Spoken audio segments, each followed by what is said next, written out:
I think ultimately it comes down to the self-belief you have in yourself, and I think that's and it's just the mentality. Like I truly believe that, you know, I'm far from perfect. I truly believe that each day I can do better, I can try harder. If I fail, I try again.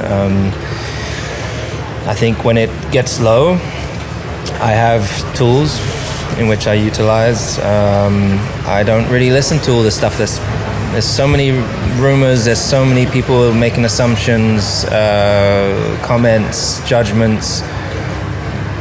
You know, 99% of them don't actually know really what's going on. 99% of them, or probably 100% of them, don't know what I've been through to get where I am today. And I think the other things I often find myself having to just remind myself, I have won 7 world titles. I have won more than any other driver in history. I have to remind myself that I also have done great things. And whilst things are not always going to be great, and we're having this period of time, things will get better. If you believe and if you continue to push, you continue to work, and there's no lack of enthusiasm or talent in this team. So I generally truly believe we're going to get there at some stage. You have to be patient. Lewis Hamilton, 7 times world champion, played the radio of his car, but it wasn't with celebrations. In the mythical route of Imola, where Ferrari plays at home and the emotional weight of the rampant Cavallino feels in each curve, the British released a phrase as revealing as worrying. "These damn brakes, friend. These brakes are a problem." Lewis Hamilton came to Ferrari knowing that it would not be easy. Changing team after more than a decade in Mercedes is not just a matter of colors or logos in the uniform. It is a transition that implies re-adapting habits, sensations, and automatisms that had been perfecting years. But there is a detail that has become especially problematic in this new stage: the brakes. In the FP2 of the Emilia-Romagna Grand Prix, it was clear that the SF25 braking system is not functioning as Hamilton needs. During the session, the British openly expressed his frustration through the radio of the team with a direct, sheer, and impotence-loaded phrase: "These damn brakes, friend. These brakes are a problem." It was not a simple feedback comment, it was a clear sign that there is something deeply bad between the pilot and the car. To understand the magnitude of the problem, you have to look at the past. Hamilton competed throughout his era in Mercedes using brakes from the Carbon Industry brand, a system that dominated with absolute confidence and that adapted perfectly to his aggressive style of late braking. In Ferrari, on the other hand, the team uses Brembo brakes with a different behavior, a different response to touch, and a sensitivity that is not familiar. This technical difference, which might seem lower from outside, is having direct consequences on the track. Hamilton is not able to generate confidence in key braking, and that, in a circuit as technical and demanding as Imola, represents a difficult disadvantage to compensate. The FP2 was a clear sample of the disconnection between Hamilton and its car. During his first fast laps, he made unusual mistakes on him. A long exit in the Tamburello chicane, and a touch with the gravel in high variant. They were not errors of excess or risk, but symptoms that he is fighting against the car in each turn. The lack of precision in the braking forces him to correct, to doubt, to give tenths in sectors where he used to make a difference. All this ends up accumulating and explaining why the 7-time world champion was out of top 10, in a disappointing 11th position in a session where McLaren dominated with total authority. And even if it is one of the most experienced and successful pilots in history, the reality is that no talent, however big it is, can pay to the maximum if you do not feel comfortable with your work tool. In the case of Hamilton, confidence in the braking system is something that has historically been fundamental in its performance. He needs it to attack, to defend himself, to build his fast laps.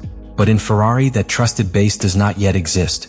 The feeling of not being able to stop where he wants, of not having the car under absolute control in critical areas, is breaking literally his performance. And that, for a pilot accustomed to perfection, must be a silent torture that accompanies him in each lap. Lewis Hamilton's frustration in Imola was not an isolated case or a simple bad adaptation day. The most alarming thing on the weekend was to discover that his teammate Charles Leclerc was also dealing with exactly the same problems. During the FP2, the Monegasco launched an equally lively radio message. "The brakes in warm-up mode are horrible. Boys, they are not stopping." And when 2 first-level pilots, with different styles and consolidated experience within the same team, Leclerc's statements put an even more worrying framework for the situation. Because although one could think that Hamilton was part of his adaptation process after his arrival in Ferrari, The fact that Charles, with years in the structure of Maranello, is also suffering with the brakes, confirms that there is something much deeper that is failing in the SF25. It is no longer a learning curve or just details in the personal configuration of each pilot. We are talking about a technical defect that directly compromises the performance of the car and, consequently, Ferrari's real possibilities of being competitive in classification and in race. These types of coincidences between pilots are not common in Formula One. Each has their own technical language, their way of feeling the car and expressing what it needs. That both, in different sessions and different moments, express exactly the same frustration with the braking system, indicates that the root of the problem is embedded in the design itself of the car. It can be a matter of integration with other systems, a failure in thermal management, or even an error in aerodynamic philosophy that is indirectly affecting brake behavior. But what is clear is that the SF25 is not offering the necessary consistency in one of the most vital elements of any modern car: the ability to stop precisely. In a circuit like Imola, where the aggressiveness when braking makes the difference between an average return and a winning return, this technical weakness becomes even more important. Because each curve demands courage, but that courage can only be deployed if the pilot feels that the car will respond with millimeter accurate. Neither Hamilton nor Leclerc seem to have that security today. And that is what makes this problem an urgent matter for the entire Ferrari team. For Lewis Hamilton, this weekend in Imola was not one more on the calendar. It was not simply a more marked date on the itinerary of the season.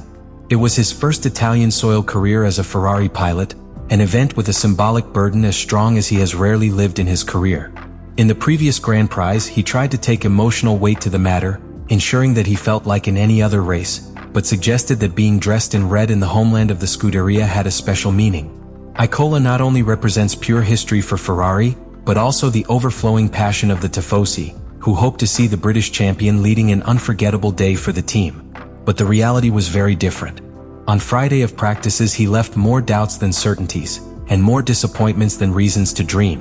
Hamilton finished the FP2 in the 11th position outside the top 10, without rhythm in the quick and visibly uncomfortable rhythm on the track. Meanwhile, the McLaren of Oscar Piastri and Lando Norris completed an imposing 1-2, consolidating their candidacy as the strongest team in the weekend. The contrast was painful. The image of the orange car dominating in Ferrari territory while the red car barely survived between errors, lack of traction and braking problems, was difficult to assimilate for fans. And for Hamilton, even more. Frustration sensations do not only come from the result in the timetable, but from what they represent. Ferrari had prepared this great prize as a special event, both sports and symbolic. A package of improvements was expected that, although it ended up being modest, it had to mark a small advance. But none of that was reflected on the track. The car remains unpredictable in its behavior, irregular in the aerodynamic response, and above all, lacking a solid base that gives confidence to the pilots.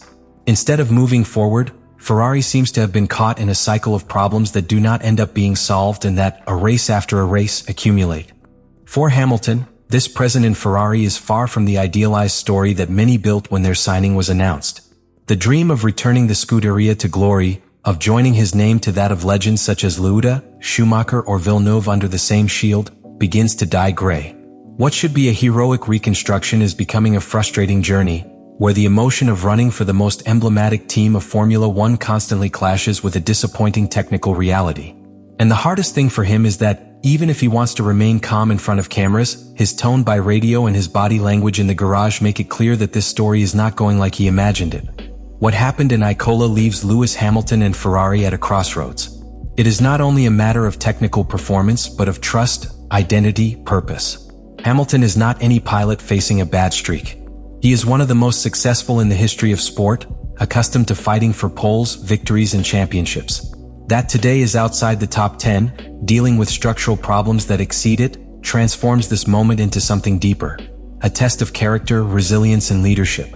It is not simply whether it can be adapted to the Brembo brakes or the unpredictable behavior of the SF25. It's about whether you can reinvent yourself within a team that is still far from offering what you need to fight up again. But even in the midst of chaos, there are signs that history is not yet written. Ferrari has recognized the weaknesses of the car and, although the improvements in Imola were limited, the team already works in a more ambitious package for the Grand Prix of Spain. That will be a key inflection point. If the updates manage to take the expected step, Hamilton could start building from there a much more competitive season. If they do not succeed, emotional wear and technical frustration could begin to have a real cost, not only in results but also in the internal dynamics of the team and in the morale of the British pilot. Emotional, this may have been the hardest blow so far. Running at home for Ferrari, feeling the weight of the Tifosi, carrying the red suit in a place as symbolic as Imola, and not being close to the tip stalls. It is an experience that tests even the biggest, but it can also be the necessary breakdown. Sometimes, it is at the time of greatest difficulty when the true legendary chapters of a sport's career are forged. Hamilton has demonstrated more than once he knows how to get up. And if he finds a way to channel this frustration, to turn rabies into motivation and lead a transformation into Ferrari, then Imola could be remembered not as a humiliation, but as the silent beginning of a redemption. Formula One gives nothing. Each victory is built on layers of disappointment, of sacrifice, of moments like this. Hamilton has the tools, experience and character to overcome. But to achieve this, he needs something that no champion can manufacture on his own, a team that is at the height of the challenge.